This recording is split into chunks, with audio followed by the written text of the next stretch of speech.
भागवत महापुराण की नैमिषारण्य धाम की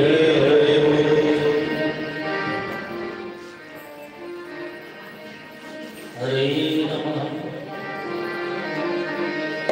ओम नमो भगवते वासुदेवाय।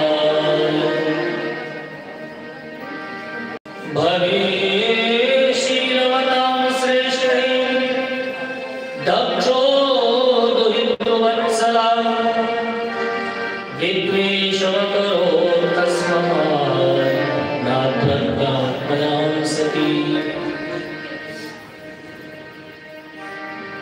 श्री शुकदेवजी महाराज राजा परीक्षित श्रीमद भागवताची कथा आणि नैमिषारण्याच्या पावन तपोभूमीमध्ये 88,000 ऋषींना या ठिकाणी सूतजी महाराज ही पावन श्रीमद भागवताची कथा श्रवण केली आहे।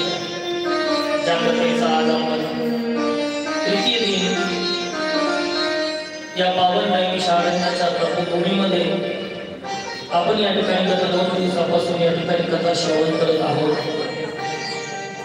नैमिषारण्याचं महात्म्य काल महाराजांनी सांगितलं, मीही सांगितलं। पुनीत आणि पावन भूमी हे तपोभूमी हे यज्ञस्थळी आहे।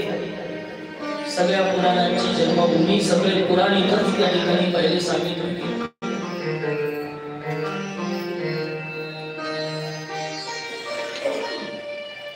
निमिषं प्रवेश मात्रेण नैमिषारण्यात नुसता प्रवेश जरी झाला आमचा तर सर्व पापे प्रमुख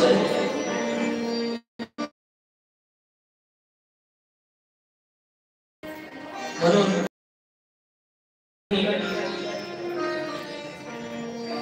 पण मोठे भाग्यवान आहे की आपण इथे येऊ शकलो या नैमिषारण्याच्या तपोभूमीमध्ये।